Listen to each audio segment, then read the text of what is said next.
você vai entender que somente o único pode lhe proporcionar uma experiência além do tempo.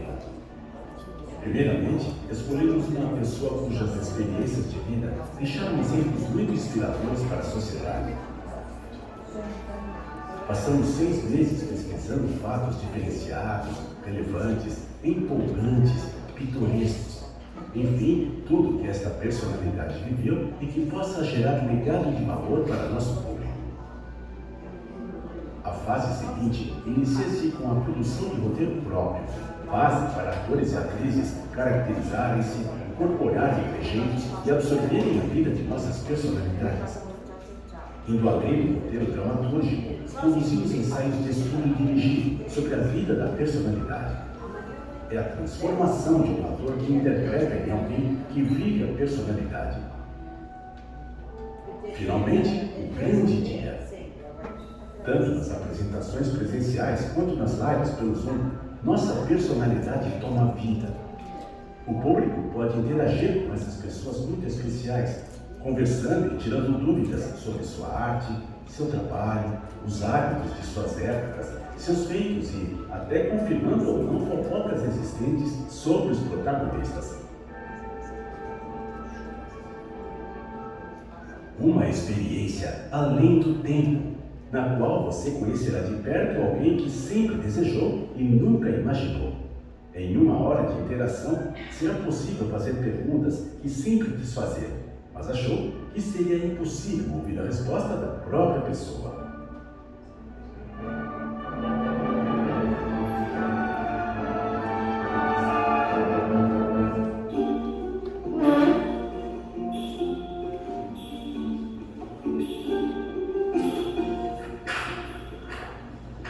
Na Blitz. Doutora Cruz, olha, continua.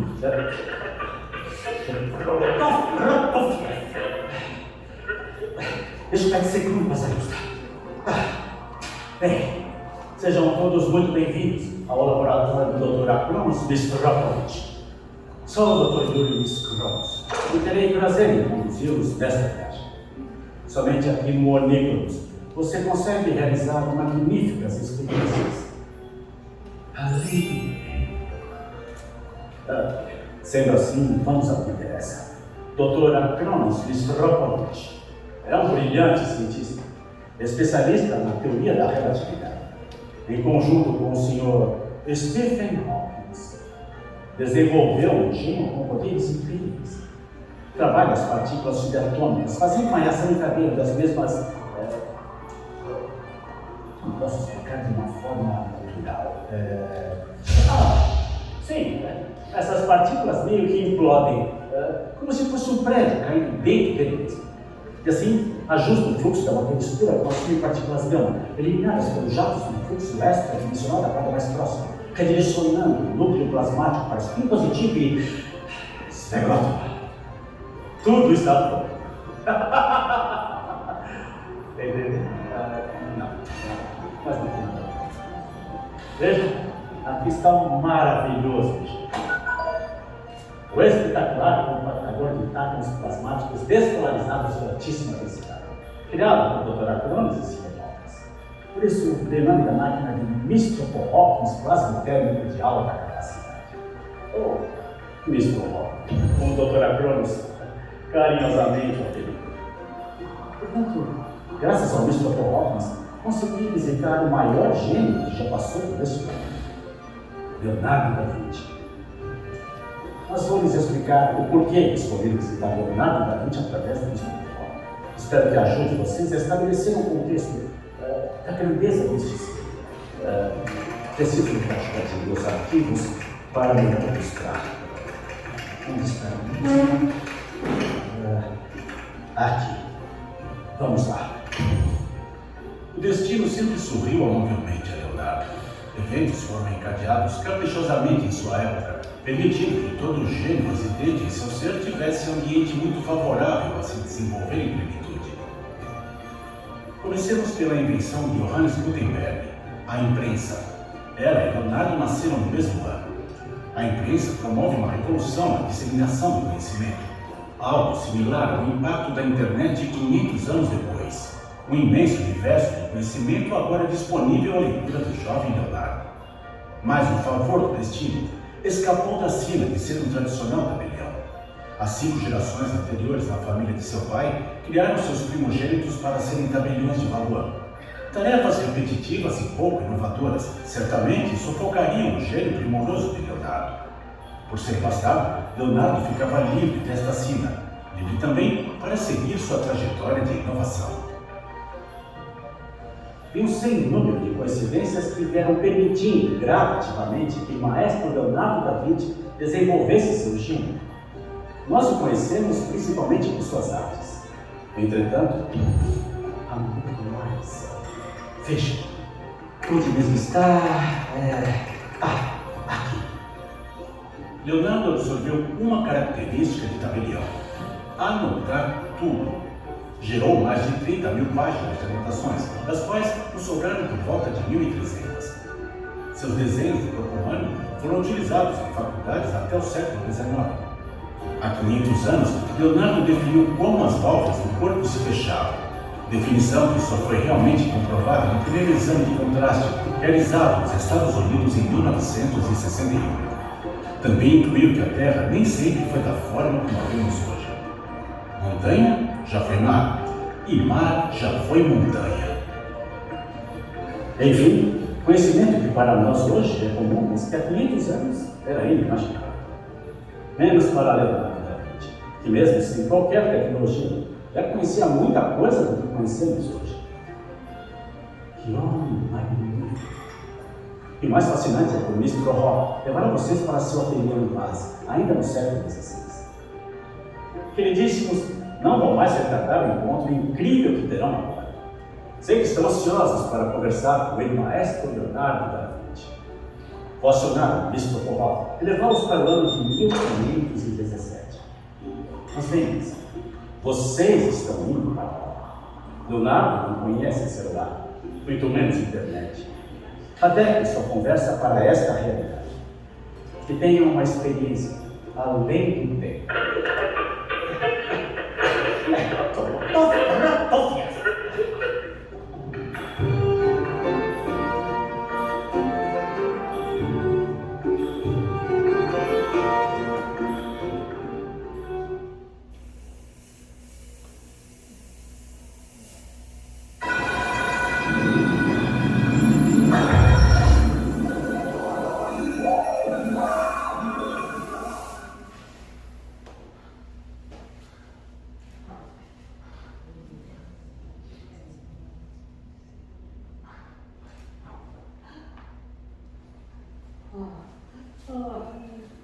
Nobres convivas, agradecemos a vossa presença. Sou Francesco Melzi, milanês e pintor. E hoje é um dia especialíssimo para nós. Estás prestes a conhecer o meu mestre e tutor, pessoa da mais alta valorosidade dos assuntos plásticos da natureza e da alma. Os deuses do Olimpo teriam orgulho de tê-lo como.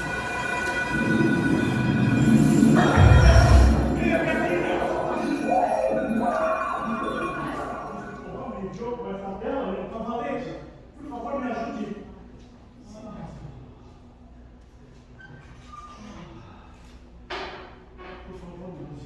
Muito cuidado.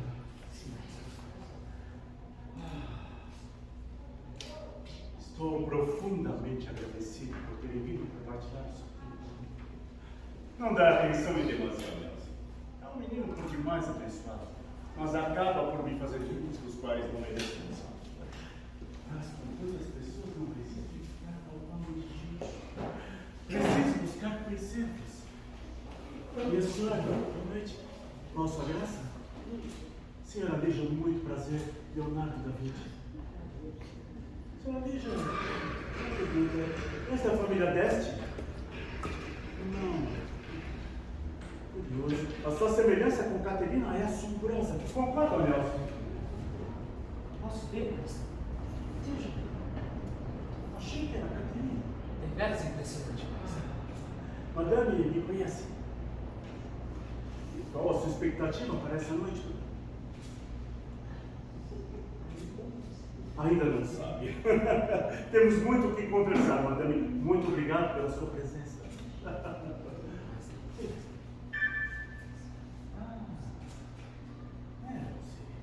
Dureza essa certa de nós? Deve ser da família de Francisco I. Ah, que encontro ao viçareiro. Madame, boa noite. Qual a sua graça? Dona, esta nobreza, não? Por favor, dê o endereço de nosso endereço, distinta senhora. Mas esta península? Ah, que alegria, madame. Já quero marcar a hora. Será um enorme prazer receber em nossa casa. Quero se aplicar. Muito obrigado. Qual é a sua expectativa para essa noite, madame?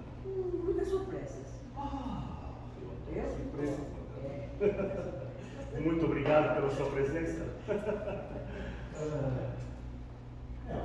Pois não, mesmo.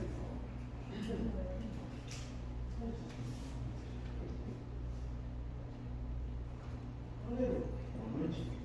Como devo chamá-lo? Carlos.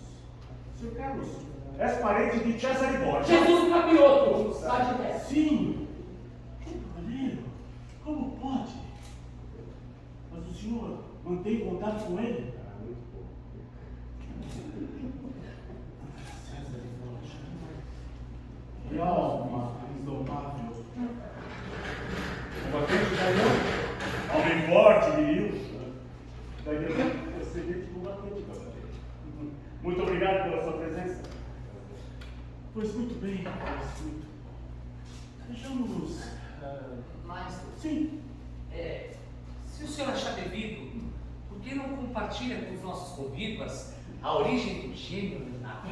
Porque as fronteiras de 20 não foram suficientes para acomodar tanta genialidade. Querido, pare com isso.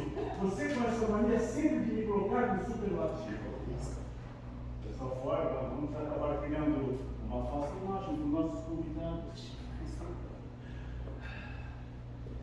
Mas que prazer em tê-los aqui. Mas, querido, Pois não, maestro. Maestro, o senhor gostaria de compartilhar a sua história com os nossos... sim, sim. Bom, o senhor poderia falar sobre O senhor acha que a sua sugestão é para falarmos alguma coisa a respeito da minha infância e vida? Exatamente, Ah! exatamente. Onde vivi até os meus 12 anos? Exatamente. Geralmente as pessoas conhecem o seu gênio esplendoroso já formado, mas pouco se sabe como formou, quem o ajudou, se algo o prejudicou. Acho que essa informação será valorosa para os nossos convivas. Pois muito bem, pois muito bom. Há interesse na sala para abordarmos esse tema? Pois muito bem, pois muito bom. O que tinha de aconchegante, minha linda e doce vinte, tinha também de provinciana. Estudei na escola de Ábaco, mas tenho... Maestro, desculpe interromper novamente, mas acho que as pessoas têm que entender tal expressão compreendida, não é mesmo? Afinal de contas, o professor Mistrô nos disse que quando entrássemos pela luz, chegaremos no futuro num lugar diferente. Escola de Ábaco é uma instituição da península. Sabe-se lá se estamos na península. Tá bem. Tá bom. Com licença. Qual a sua graça? Adriana, prazer, Francesco Nelson. A senhora pode me informar aonde estamos? Nós estamos na Itália? Brasil? Mas eu não conheço essa terra, Brasil. Bom, eu vejo pessoas com traços nobres, semelhantes, mas essa terra ainda não conheço. Mas a senhora conhece a escola de Ábaco? Exatamente. A escola de Ábaco, ela tem como patrono Fibonacci, que também é conhecido como o Pisco, nascido na península e tem o mesmo nome do nosso mestre. Bom, muitos de vocês talvez já tenham ouvido falar dele, porque ele tem uma habilidade extraordinária com os números. Entre a mais famosa tem uma sequência que leva o seu nome. E na escola de Ábaco, as crianças aprendem a matemática árabe, dando lugar, substituindo a numeração romana. Eu, o chinelo impetuoso das manhãs fiz Muito obrigado. Bem, como disse meu querido e amado Belzi, são escolas do saber amar. Por vezes me pego em extensas reflexões. A vida alavanca a arte e vice-versa. E na verdade creio que caminhos se abrem. Sempre tive o hábito de escrever utilizando a letra mantina, ou seja, da esquerda para a direita. O fato de ser canhoto impede que minha mão passe por cima da tinta e da física. Bem, na escola de aula aprendi a matemática dos conversantes e o latim elementar. Ambos desprovidos de qualquer adjetivo religioso. Mas, desde a minha infância, já me aborrecia com tarefas repetitivas e enfadonhas. Maestro, não tem nada de pouco desafio para o maestro. Seria como se o jogasse a masmorra a mão e água. Você me conhece bem, meu caminho.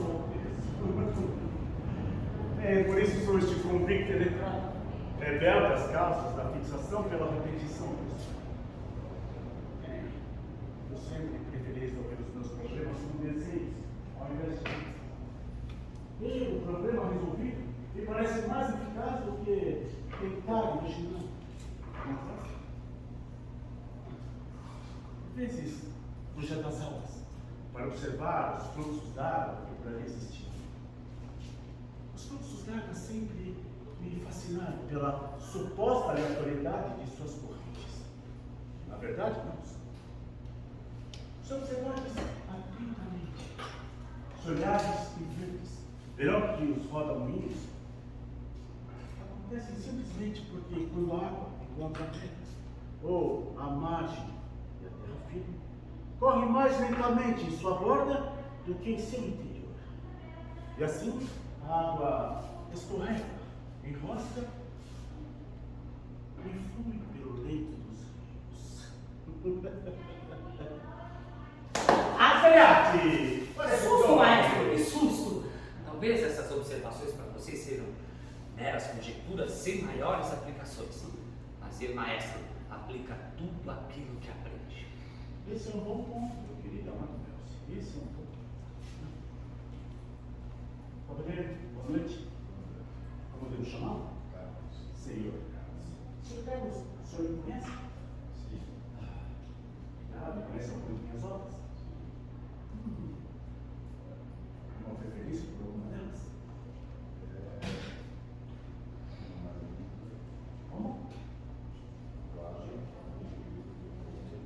O senhor chama? Mas mais que o senhor ainda Não deu uma boa impressão. Cavaleiro, eu ainda estou trabalhando lado de Lisa, uma encomenda de Francisco de Gioconda, mas ainda não havia dado o nome, não. Eu achei a sua sugestão perfeita. Queria saber se posso utilizá-la. Belzi, por favor, venha que nós saberemos distinguir o senhor. Muito grato pela sua benevolência, cavaleiro. Era perfeito esse nome colocado de uma juíza. Lisa, perfeito. Fazer desse Não sei se o senhor sabe, mas essa foi uma encomenda de Francisco de Gioconda, marido da Lisa era uma família muito poderosa no período feudal, mas já encontrava-se em franca decadência. A família de Francisco de Gioconda, que era um excelente comerciante de sedas de Florença, estava em franca ascensão. Portanto, era um casamento de muita conveniência. Esse cavaleiro é uma obra que, como disse, ainda não terminei. E pensei que morrerei sem tempo. Eu busco incansavelmente a perfeição e é praticamente impossível retratar com toda a fidelidade o esplendor e a beleza de Lisa. Mas o senhor tem uma ideia. Apenas em seus lábios já depositei mais de 30 camadas de tinta, tentando encontrar a cor correta, a textura. Utilizei uma técnica e examinar levemente as duas lágrimas. Isso para com que Lisa o acompanhe por onde quer que o senhor esteja. Também a composição dos elementos do cenário da poção. Cavaleiro, consegue ver este rio que corre aqui ao lado? Sim. Este é o caminho que todos devem percorrer para chegar ao coração de Deus. Mas muito obrigado pela sua generosidade. Mas gostaria aqui de exercitar a máxima vigente de meu Epictetus. Falava aqui sobre os fluxos d'água e Nelson trouxe a observação de que gosto de aplicar tudo aquilo que aprendo. Muito bem, cavaleiro. Em que área de minhas produções o senhor acredita que eu utilizo o padrão das águas dos rios? Alguém tem uma sugestão? Não?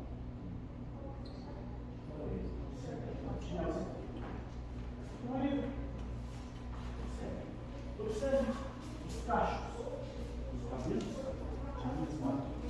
Observe atentamente os cachos de minhas mãos.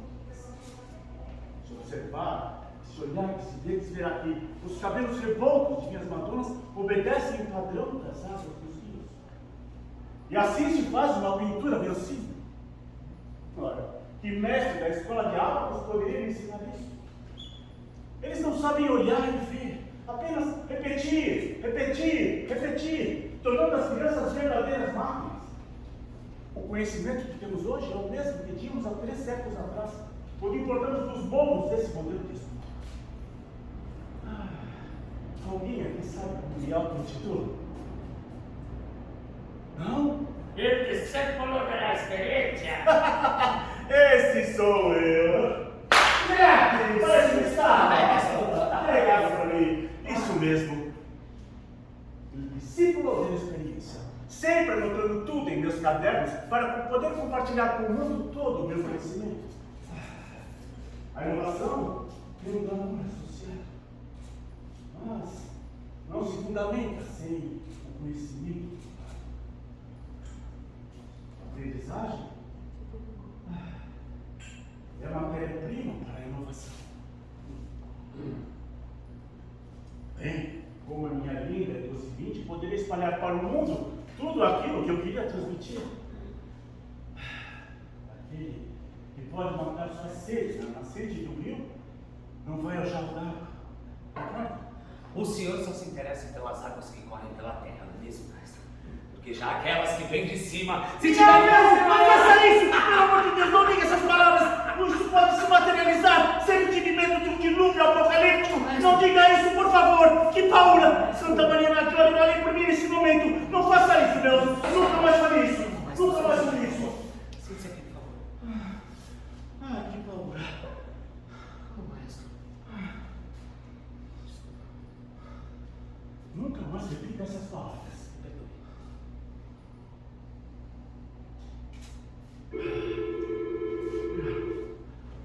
Meus queridos, simplesmente o campo não gerava mais eco em minha alma. Apesar dos 12 anos, já sabia que não seria tabelião como seria a tradição de minha família. Talvez por isso eu queria me legitimar. Além disso, a distância entre minha alma e o tabelionato era um grande problema, porque a guilda dos tabeliões era altamente repressiva quanto aos filhos fora do casamento. Não iriam me aceitar simplesmente por uma via de legitimação legal. Pois muito bem, pois muito bom. Alguém gostaria de falar comigo? Ora, por favor, falem comigo. Não me deixem aqui sozinho com as elaborações do meu querido amado. Posso sucumbir? Sim, Madame. Será que hoje vamos descobrir a identidade verdadeira da Mona Lisa? Madame, muito simples. Lisa de Gioconda estava cuidando com o cavaleiro ali. Era simplesmente uma bela e jovem da família Ghirardini, uma família muito poderosa no período feudal. Mas era uma bela e lindíssima, jovem. Impossível retratá-la com tanta perfeição. Não é nenhum segredo. Existem outros segredos muito mais intrigantes do que a original. Obrigada. Muito obrigado, Matheus. Alguém mais gostaria de falar comigo? Pois não? Posso abraçar? Boa noite.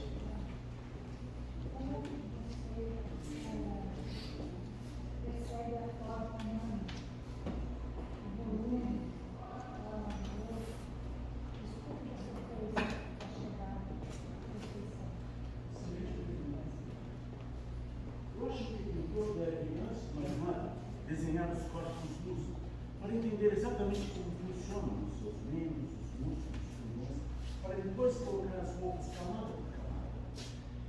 Eu fiz diversas dissecações de cadáveres para entender como o corpo humano funciona. Seria diversos rostos para entender como funciona o nosso corpo. Madame, a senhora sabia que não conseguimos mover o lado superior sem mover o lado inferior? E eu aposto que agora todo mundo está tentando fazer isso. Pois então, descobri isso das dissecações que fiz. Então essa é a fonte da minha inspiração para poder retratar o corpo humano.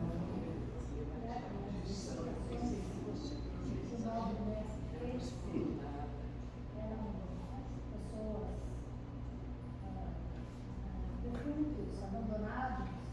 Não, madame, eu tive a graça de ter a colaboração de uma professora de comunidade que, de forma não muito convencional, me fornecia. E também assistia a diversas aulas. Inclusive, eu fiquei muito espantado ao perceber que nas aulas de medicina, os pintores não as frequentavam. Tamanha importância de entender como funciona o corpo humano para poder retratá-lo com tanta perfeição. Entendi a sua necessidade. Por favor, estou aqui à sua disposição. Muito obrigado pela sua presença, madame. Mais alguém gostaria de conversar comigo? Pois não, cavaleiro? O senhor poderia falar sobre a última ceia?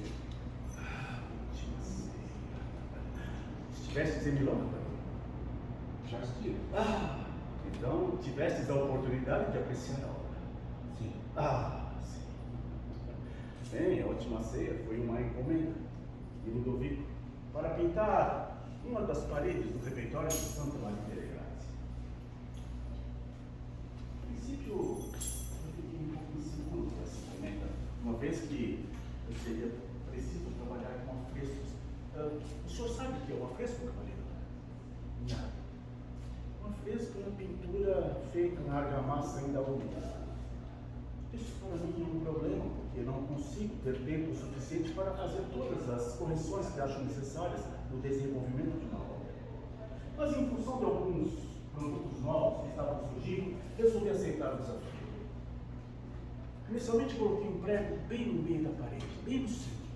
Para lá, convergeriam e de lá partiriam todas as linhas. Esse ponto é onde está hoje o rosto de Jesus Cristo, mais precisamente na sua têmpora direita. Tentei utilizar no cenário coisas que já existiam no refeitório. As tapeçarias que aparecem são as mesmas que estão na parede do refeitório. Inclusive, quando estivesse lá, a tapeçaria ainda se encontrava lá. Ouvi dizer que não estão mais. Mas enfim, além da tapeçaria, procurei utilizar a iluminação natural do ambiente. E proporcionava um realismo especialmente especial ao cair da tarde. Mas uma coisa curiosa sobre a última ceia. Cavaleiro, não somos máquina. Nossa inspiração pode ocorrer a qualquer instante, a qualquer tempo. Por vezes, passava o dia inteiro trabalhando na pintura, incansavelmente. Em outros, comparecia ao refeitório, sentava-me em frente ao painel, ficava 2 ou 3 horas a observá-lo para entender o que deveria ser feito ou o que deveria ser corrigido. Em outros dias, chegava a dar 2 ou 3 pinceladas e ia embora. Levei quase 3 anos para produzir essa pintura. Ocorre que, em função dessa dinâmica, o prior do convento começou a fazer acusações dizendo que eu estava procrastinando. O que foi um problema. Tentei argumentar com ele dizendo que, às vezes, não trabalhamos com o corpo e sim com a mente. E nada adiantou. Ele continuou a fazer as acusações e o pior, diretamente ao Duque.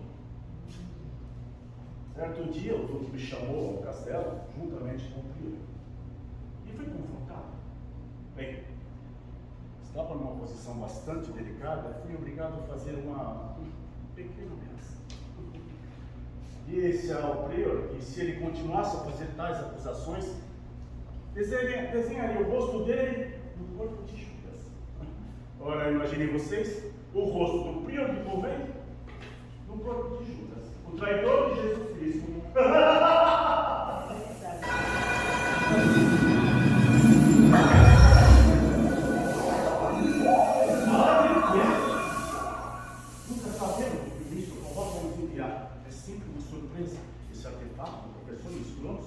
incrível, mas nos causa surpresas às vezes.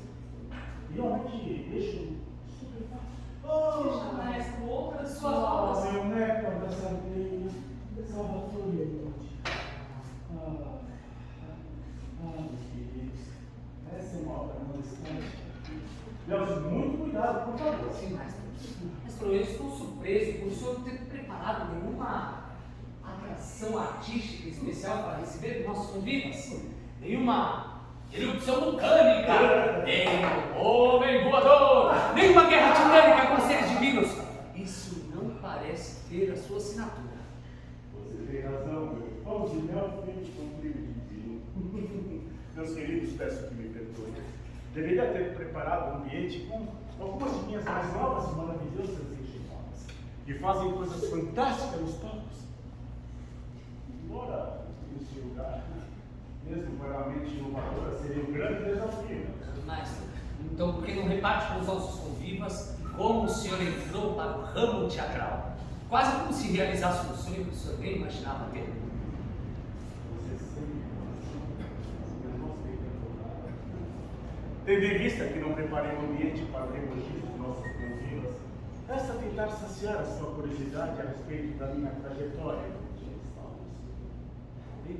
A primeira pergunta que se faz é: como um pintor com ares de físico natural e pretenso marechal de campo chega até os palcos? Madame, noite, nossa graça. A senhora precisa da magia? Tem alguma preferência pelo estilo? Não. Tivestes a oportunidade de assistir a alguma das minhas produções artísticas em Europa? Pena. A saber que produzi diversas peças para os ouvintes. Uma pena a senhora não ter podido apreciar nenhuma delas. Mas vou contar com isso para vocês. Elza, vem aqui me ajudar a enriquecer essa história. Meus queridos, desde a infância eu ficava fascinado com os desfiles militares em França. Era uma demonstração de grande poder. Centenas de cavalos, milhares de soldados e toda sorte de artefatos bélicos altamente letais desfilavam em feito do povo que se sentia protegido. Às vezes, os exércitos de Ludovico Esforça. Outras vezes, os exércitos do rei da França. Raras vezes, os exércitos patrocinados pelos médicos. Meus queridos, a peculiaridade é que, por isso eu ia constantemente sob a tutela de um Estado mais forte, em função de suas frágeis finanças, sempre direcionadas a outros temas que não da guerra. E maestro, ele sempre estudou com os melhores. Seu pai, seu Pedro, percebendo seu dom especialíssimo para os desenhos, o levou diretamente para o ateliê de Mestre Verocchio. Mestre Verocchio, o mais famoso de todos. Por isso, éramos acessados, naturalmente, pelos produtores dos desfiles, para completarmos a decoração das ruas ou a ação das carruagens. Meus queridos, confesso que, surpreendentemente, eu tinha imenso prazer em desenvolver das peças. E quando conseguia provocar surpresa no papel, com algum desenho inusitado, ou o uso de cores arrojadas, não comumente combinadas, eu ficava extasiado. Maestro, o senhor está focado em Florença, mas mesmo quando deixou a Toscana, continuou firme e forte no seu propósito, na ornamentação como seu modo de vida. Bom, mas também pudera, caros convivas. Um talento magistral desse só poderia manter o foco, não é mesmo? Meu torrão de açúcar queimado das Índias distantes. Você sempre me manda com seus dados. Mas de fato, meu amigo, desde que cheguei a Milão, não tencionava trabalhar em outra coisa que não fosse em minhas pinturas ou nos meus artefatos bélicos. Muito bem desenhados. E nunca produzidos. E o Duque não usa, sabe? Vocês ouviram isso que o maestro acabou de dizer? Senhora, qual a sua graça? Dona parece se encantada, Francesco Melzi. A senhora já ouviu falar em Duque Ludovico? Então a senhora conhece a história dele. Mais ou menos. Bom, daqui a pouco o maestro deve falar mais sobre Mas a senhora tem simpatia por nobres? Digamos que sim. A senhora então tem muito bom gosto. A senhora sabe, vocês também sabem, como o maestro Leonardo entrou na corte de Duque Ludovico? Fingindo ser um marechal de campo implacável, com máquinas de guerras devastadoras. A senhora já ouviu falar dessas máquinas? Não. Pois é, esse é o ponto. Ninguém nunca ouviu falar. Mas a senhora nem suspeita como ele conseguiu entrar na corte escocesa? Mas eu vou contar para vocês. Com os seus desenhos perfeitos. Obviamente, fingindo ser experiente militar, construtor de máquinas de guerra devastadoras. Porque naquela época, com a constante ameaça da invasão da França pelo oeste, era providencial para Duque Ludovico ter máquinas de guerra poderosas. E mais uma vez, a genialidade de mestre Leonardo juntou as peças do quebra-cabeça e abriu para si os portões da muralha milanesa. Bom, tudo isso através de seus desejos. O que é que a senhora achou dessa pequena verdade geniosa?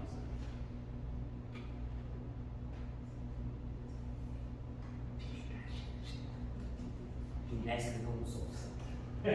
Grazie mille pela sua participação. As suas incompetências. Primeiro, as pessoas estão aqui para conhecer o meu lado glamouroso e não as minhas mazelas. Meus queridos, é importante que vocês entendam qual o real objetivo está por detrás do entretenimento. As peças da corte de Ludovico, tudo sem história, tinham como objetivo sedimentar algum alicerce de historinhagem frágil. Assassinou o próprio sobrinho para acender o trono. Bem, necessitando reescrever os fatos, encomendava toda sorte de produtos artísticos que propusessem veracidade a feitos nobres e ilusórios. Maestro, calma. Água.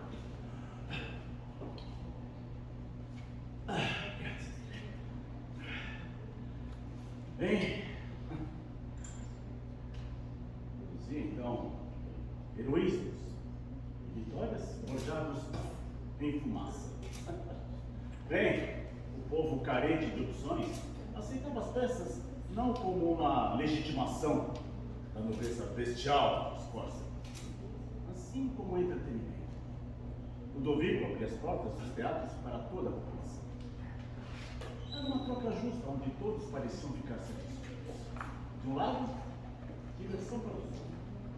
Do outro, a consolidação do herói do Ludovico. Ah, mas pelo que o maestro me contou, esses efeitos eram toscos e pueris. Fico me perguntando, por que é que as pessoas se contentam com tão pouco? De fato, eu sensível de livro. Eu lembro que a primeira peça que assisti contava como o tataravô de Ludovico havia matado uma descendente da grega Medusa. E era bem movimentada. Mas o povo ficava eufórico a cada pequeno efeito, onde São Francisco I dava voos de galinha. Sustentado por cordas finas, nitidamente visíveis. Isso. De um lado, para o outro. De um lado, para o outro. Mas nesse momento eu percebi o quanto apreciavam cada pequena possibilidade. E o quanto cada pequena possibilidade possuía infinitas possibilidades de serem aprimoradas. Bem, já frequentando a corte, ainda como obscuro engenheiro velho e artista plástico, fiz as conexões corretas e redirecionei o foco da atuação. Sim, damas e cavalheiros, ter a percepção de como as coisas funcionam e qual o melhor encaixe para as peças que compõem o quebra-cabeça de nossas vidas é fundamental para se atingir o sucesso, ou pelo menos o progresso de nossas vidas. Fiz a minha primeira produção, onde o mar enxurrava, vento soldava, trovões balançavam as estruturas do anfiteatro do Palácio Velho. As pessoas ficaram tontas, e algumas chegaram a falar: vejam vocês em bruxaria. O que pode ser perigoso, pois dependendo da cidade, posso ter problemas com a igreja. Mas não, ele não. Não, ele não. Ah, maestro, mas então conte para as pessoas como o senhor resolveu essa pobreza. Uma injeção de criatividade simplesmente sensacional. Bem, a partir daí, tornei-me o diretor artístico das principais peças. E passei a ser parte da classe cortesã, com alguma posição de destaque, já que ajudar a combater, a consolidar uma linda nobreza de Rodolfo. Alguns de meus desenhos e meus cadernos, confundidos com invenções noturnas, ou de pouca utilidade prática, na verdade, faziam o fantástico acontecer nos palcos e não. Os palcos viraram o meu laboratório. Complexos sistemas de cordas, polias, rodanas e outros artilotas faziam o objeto subir e descer no palco, com troca automática de cenários, bons e outros feitos fantásticos. Adicionalmente, materiais brilhantes, plumas e tecidos por vezes feitos com fios de ouro faziam o queixo das pessoas da plateia cair. A inovação é fundamental. A cada novo efeito especial nunca visto ou experimentado antes, os aplausos eram genuínos e instantâneos. Bravo, maestro, bravo! Ei, meus queridos, nem tudo pode ser escrito em tons de rosa. A escravatura da entrega aqui era muito pior do que na pintura. Trabalhava em conjunto com outras pessoas, meus efeitos especiais precisavam ficar prontos dentro de um prazo a fim de todo o espetáculo. Eu não conseguia procrastinar em nome da profissão. Às vezes, máquinas ainda não concluídas ou com projetos imperfeitos eram enviados para a produção. Bem, percebi que, em determinadas circunstâncias, a perfeição pode ser relegada em benefício do local maior. Bem, uma de minhas grandes produções foi a Mascarada, foi a Festa do Paraíso. O ato A Mascarada dos Planetas foi o ponto alto. Nas palavras do próprio Ludovico: cenografia feita com brilhantismo pelo talentoso maestro Leonardo da Vinci, o Florentino. Uma bestialidade do Duque, já que achava que Da Vinci é o nome do maestro. Mas Da Vinci era onde o maestro tinha nascido, o que obviamente inviabilizaria a alcunha de O Florentino. Outra produção que posso destacar foi O Paraíso. Uma cena onde havia uma montanha bem alinhada, uma montanha bem no meio do palco, que era referenciada pela plateia como a entrada para o inferno. Depois de uma hora do espetáculo, quando a plateia já tinha a montanha como objeto semi-estático, vinha a grande surpresa. A montanha se abria, revelando ares numa grande explosão. Pum! Quase 1 quilo de pólvora concentrados em uma barriga. Demônios fazendo um barulho literalmente infernal. A morte e as fúrias trafegam sobre as cinzas, onde as crianças duas chorando, labaredas ricas e coloridas. Depois disso, uma dança suportada por um ritmo muito forte, muito forte. As pessoas não sabiam se batiam em retirada ou se aplaudiam. De acordo com alguns depoimentos que foram depois do espetáculo, estavam sentindo-se mortas e prestes a entrarem para o inferno. Bem, meus queridos, através de uma pequena adaptação das realidades, produzi coisas incríveis. Eu fui alçado a um patamar de aceitação que nunca havia vivido atenção. Essa pequena adaptação foi fundamental para o amadurecimento de Leonardo da Vinci. Ah, mas que verborragia! Disse Toscano Faustão. Alguém gostaria de falar comigo? Olha, por favor, falem comigo. Qual era a sua idade na época que você fez esse Madame, eu já nessa época foi quando eu voltei, fui de Milão, Florença para Milão, por volta de 40 anos. Depois disso, as suas engenhocas. Ah, existem diversas engenhocas nas quais trabalhei, diversas engenhocas que eu criei, mas muitas delas eram tidas como Objetos corpúreos, e muitas delas nasceram por causa do capeta. Mas houveram algumas outras. Vamos destacar o carro, o movimento contínuo. Era um artefato que pretendia que se movimentasse continuamente sem a força humana. Tem desenhos muito bem detalhados sobre isso e isso. São quase 30 mil páginas que estou deixando a cargo do meu querido e amado Nelson para que conclua a organização delas. Algumas outras engenhocas, posso destacar o tanque de guerra, por exemplo. Mas esse foi um artefato que não deu muito certo. Era uma espécie de um cone revestido de placas para que as balas pudessem ricochetear. Ocorre que era um artefato muito pesado, precisava de 4 pessoas dentro para movimentar esse artefato. Isso acabou inviabilizando o projeto. A senhora conhece algum deles? Madame, o ar seco sempre esteve nos meus sonhos. Fiz diversos artefatos tentando reproduzir o voo dos pássaros. Mas, infelizmente, ainda não conseguiam que tivesse o efeito necessário. Madame, para que pudéssemos voar como os pássaros, precisaríamos ter uma complexão física muito parecida com a deles.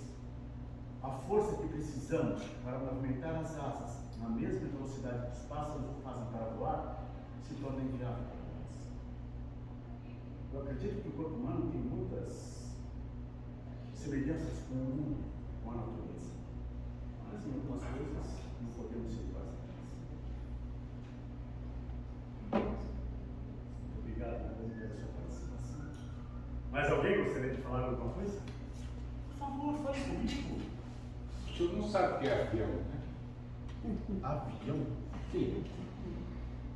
Não, cavaleiro. O que é avião? É complicado explicar. Por favor, cavaleiro, estou aqui à sua disposição. É um aparelho que voa. Sim, mestre. Como assim voa? Um artefato que voa? Sim, grande. Grande? Sim. Mais pesado que o ar, né? Madame, a senhora sabe por que os pássaros voam? Não? Porque o ar pode ser comprimido. Porque o ar pode ser comprimido. Quando os pássaros batem as suas asas, na verdade, empurram o ar para baixo, fazendo com que eles possam alçar voo.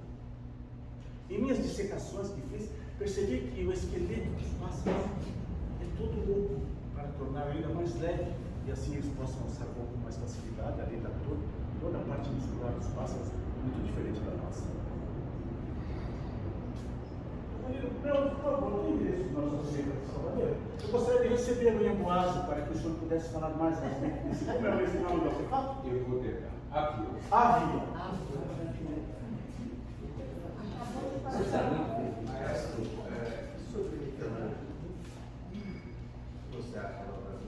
Bem, o senhor é conhecido de Cesare Borgia e agora me pergunta sobre Nick. Nick. Nick, como posso dizer? Veja, cavaleiro, quando voltei de Milão para a Florença, quando parti, Nick ainda era muito pequeno. Quando voltei, Nick já tinha 27 anos, se não me falha. Já era conhecido como um escultor de sucesso. Mas Mickey sempre foi uma pessoa de difícil trato. Tivemos algumas diferenças, uma vez que eu gosto muito de me relacionar bem com as pessoas, conversar, gosto de ser amável com as pessoas, o oposto de mim. Mickey era uma pessoa muito difícil, tanto que, eu não sei se o senhor reparou que ele tem um nariz torto. Parece que não tinha. O senhor sabe por quê? Certa vez, trabalhando em uma pintura, proferiu diversas palavras terríveis ao seu ajudante. Não pensou 2 vezes que ele escreveu um golpe, sempre foi isso que eu desquebrada hoje. Mas Nick era uma pessoa muito difícil, gostava de viver sozinho, tanto que uma frase que ele dizia era: meu deleite está na solidão. Portanto, Nick era um excelente escultor, mas não entendo que seja um bom pintor.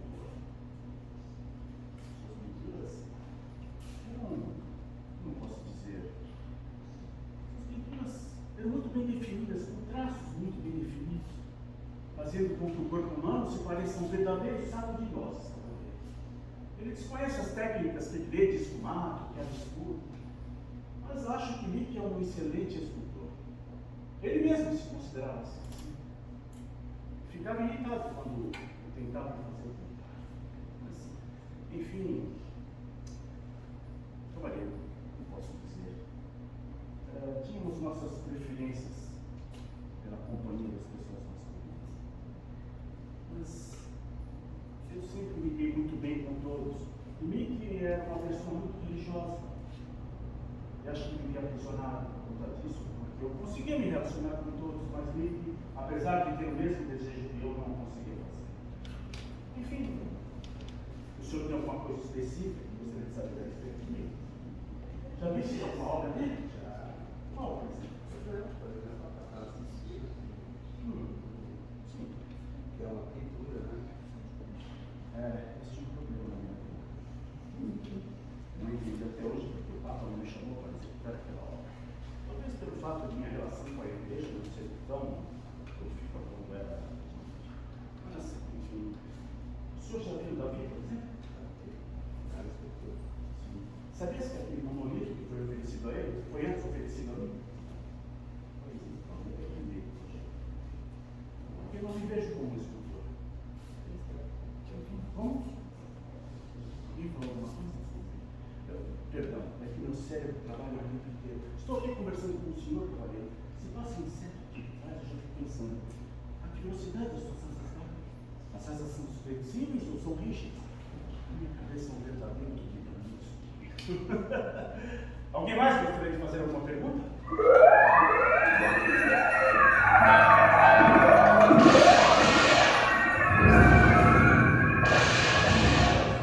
Eu acho que o Mr. Bohol, o Dr. Miss Cross disse que quando tivesse uma sonoridade diferente, é um aviso que estamos próximos de voltar para o nosso século.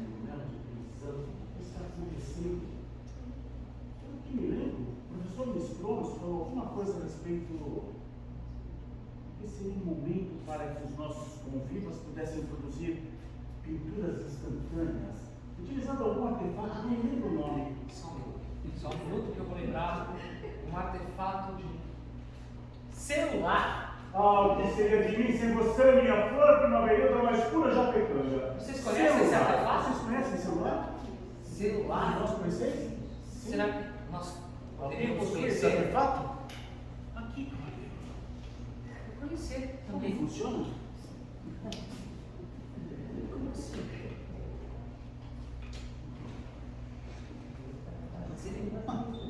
Um espelho. Não, esse espelho. Não. Você está me vendo, claro. Será que ele não vai funcionar na sala? Tem que ver Esse branquinho.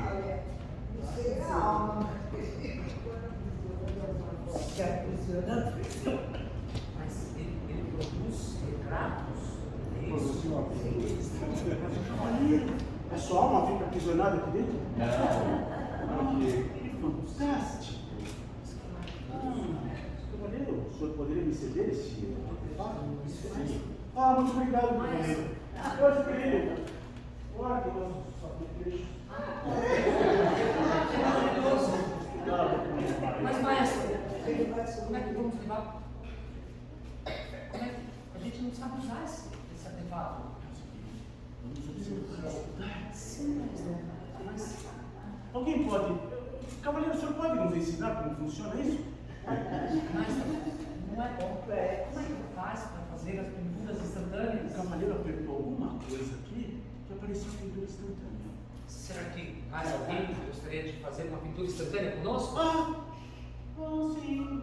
Alguém gostaria de fazer uma pintura instantânea conosco? Comigo e com meu querido amado Nelson? Sim. Gostaria de Não. Não? Acho que não. Sim? Sim. Sim. Está abrindo. Abrindo.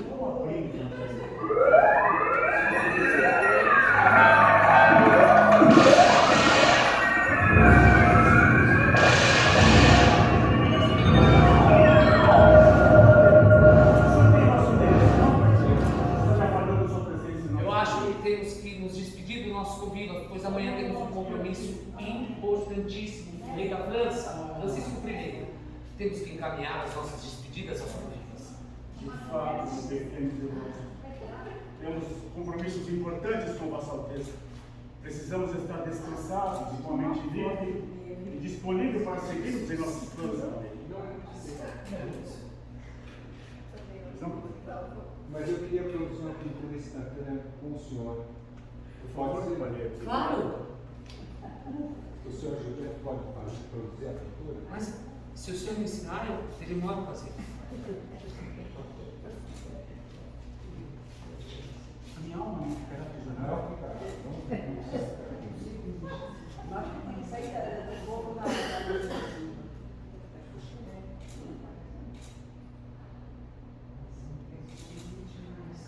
Como isso é possível?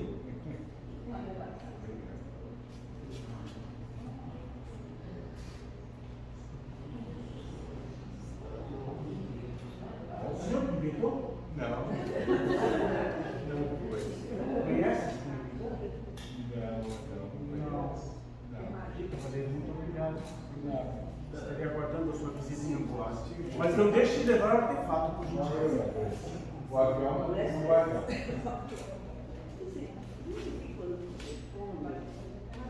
Os ossos de frango, qual é a finalidade de guardar aqueles ossos todos? Dizem. Quem disse? Quem foi que disse?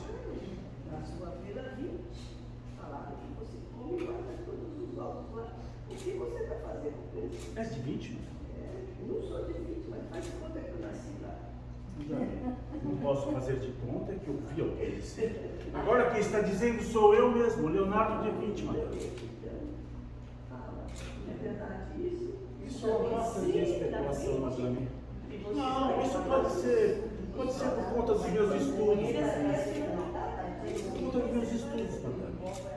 Dissequei diversos outros animais, mesmo sem tê-los consumido, para que pudesse estudar melhor a sua complexidade. Você não usava nada, bonita e nada, aqueles ossos para fazer algo? Sim, também, para poder fazer revestimentos de telas de álamo, para poder executar as Agora, pinturas. você fazia, com um bocadinho, você fazia uma tinta, que eu já ouvi falar, Um você quê? moía e depois fazia uma tinta. São diversas técnicas. A têmpera é uma delas. Eu usava sim. Uma têmpera, por exemplo, eu usava mentira junto. o que o Vinte falava. Ah, não, eu entendi que a senhora tinha dito que eu estava usando esses ossos para alguma coisa. Não, eu queria saber a finalidade. Ah, simplesmente por isso. Moía, refinava, Sim. e depois você Sim, misturava com gesso para poder revestir as telas de álamo. fazia essas coisas maravilhosas. Sim, utilizando a têmpera. Inclusive para a manganês, descobri uma nova técnica utilizando manganês e ferro, onde conseguia aquele tom bem marrom escuro. Então, há uma verdade nisso? Sim, madame, sim. Ah, sim. Então tá bom. Imaginei que a senhora estava fazendo algum tipo de... Mas muito bem, meus queridos. É chegada a hora do partido. Compromissos com a realeza da França nos requerem total preparação, tanto física quanto psicológica. E ambas requerem descanso. Francisco I, apesar dos seus 21 anos, é o patrono mais devotado que já tive. Portanto, tal devoção deve ser promovida com a mesma intensidade. Então, um pouquinho de água, por favor. Sim.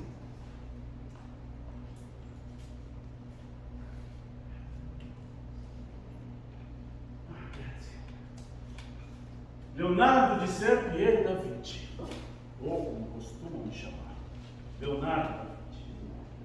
Busquei compartilhar um pouco do meu conhecimento convosco, mas de pouco adiantará sair do nosso encontro, se não fixardes pelo menos 10 pontos que julgo extremamente importantes e que gostaria que levassem como legado deste nosso adorado. Primeiro ponto: guerra ao status quo. Regras estabelecidas em pedra. Essas são as primeiras a serem lançadas ao chão para que se estilhassem. Ideias passadas por mestres a discípulos por décadas, por séculos, podem nos levar a lugares errados, ou pior, a lugar algum. Mesmo Aristóteles deve ser acompanhado. Uma nova dimensão deve aflorar. O componente matemático, ato sobre forno de fio. Concorda, meu filho? Não, maestro, não! Isso, mas o componente matemático faz parte do dinheiro. É o caminho para alcançar com Deus.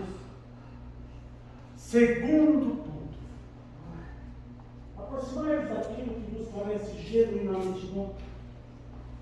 Afastai-vos daquilo que vos parece um risco. Eu projetei as minhas cidades, assim como creio que vai ser a prioridade das nossas vidas. Tanto acima da terra das minhas cidades, fica apenas o que é prazeroso.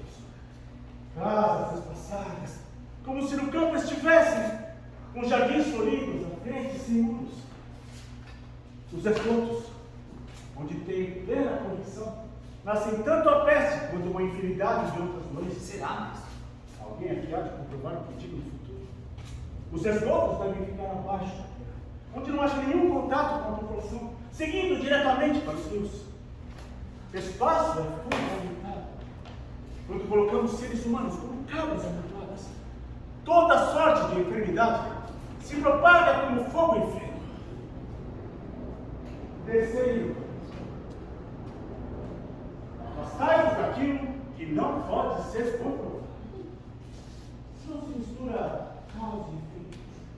Deve ser legado aos astrólogos, juristas ou religiosos.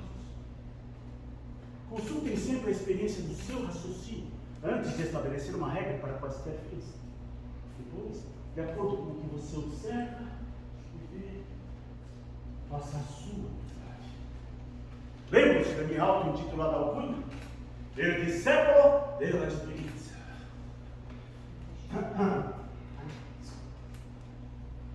Quarto ponto. Meus queridos, busquem sempre o equilíbrio. Desde que cheguei a Milão, aqui nós. Desde que cheguei a Milão, compreendi a importância do suporte dos livros.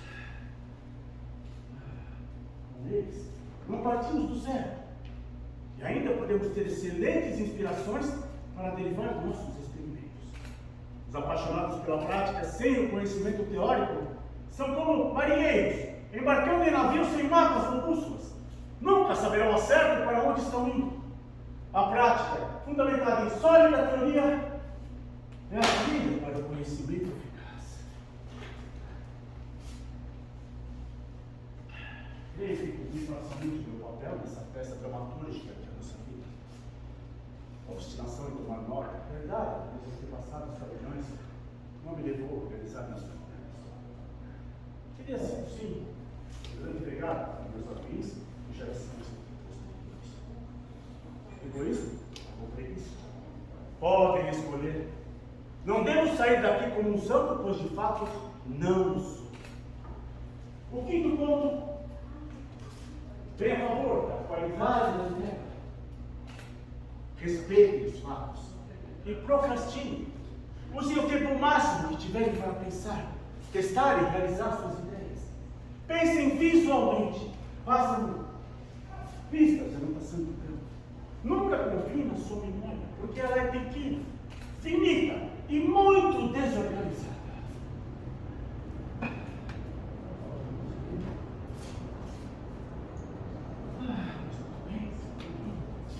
Madame, o que a senhora acha da mistura das coisas? O que a senhora acha da mistura das coisas? Das coisas. Do que lhe convém? Que maravilha que você pode botar. Se você botar o sal e o açúcar junto, o que é que você vai dar? Uma meia temperatura. Se você tiver algo com fogo baixo, que é uma temperatura das coisas, e se você acender em fogo mais alto, aquilo vai ser mais rápido. Então, assim é tudo. Também a chuva pouca vai molhar, ainda há uma quantidade maior para fazer estrago às vezes. Meu querido, por favor, dê o endereço de nosso ateliê para essa distinta senhora. Será um enorme prazer recebê-la. Tenho certeza que poderia aprender muito com a senhora. Muito obrigado. Meus queridos, já tivesses a oportunidade de apreciar a paleta de um pintor? Bem, pois imagine apenas as cores primárias, muito bem separadas, que se faça o tédio no universo da pintura. Evitem a todo custo. Sexto ponto. Último não, o mais nobre de todos. A mistura é a graça divina que sopra a nossa alma. Meus modelos brotaram dos mais fétidos becos ao mais glamouroso salão de ducados. Os tons de cinza dão muito mais possibilidades que os extremos brancos e pretos.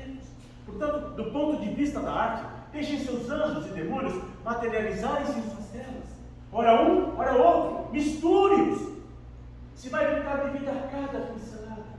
Cada uma tem sua missão. Assim deve ser o quadro da sua vida, para gerar expectativa em qualquer observador.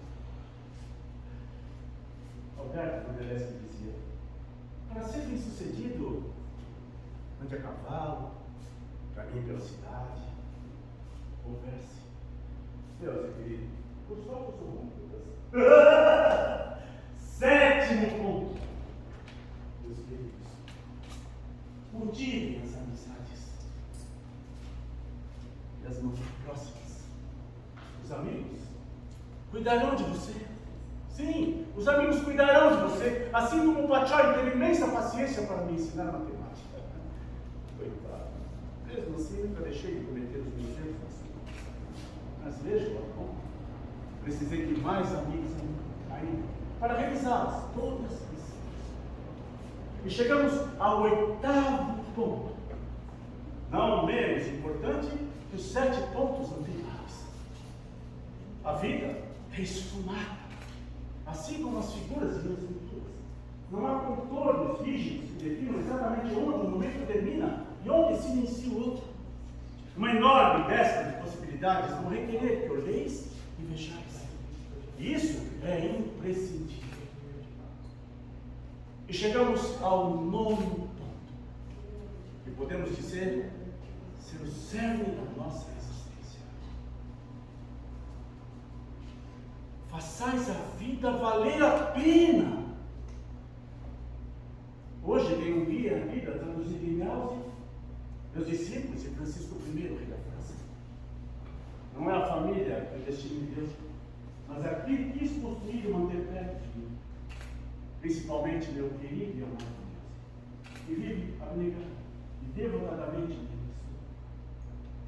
Sua lealdade para mim por todas as obras aplicadas em mim. E nada mais importa do que o amor que se sente responsável. Isso, meus queridos, vos dará a alcunha de o feliz. E não deixem de realizar o fundamental. 10º, o último e o mais magistral de todos. Agradeça ao universo, a pessoa que está dona do seu coração. Obrigado, muito obrigado, meu querido e amado Deus. Muito obrigado a todos vós que quiseram conhecer e conversar com Leonardo de Cervello. Vi lascio ora perché la minestra si fa. Molti grazie a tutti voi, cari. Arrivederci.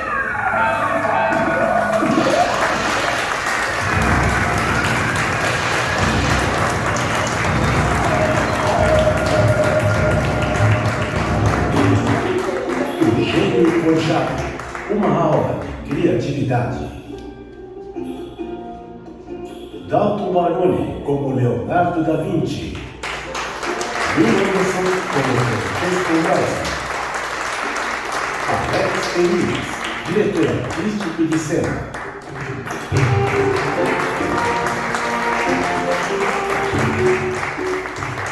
Onícolas, uma experiência além do tempo.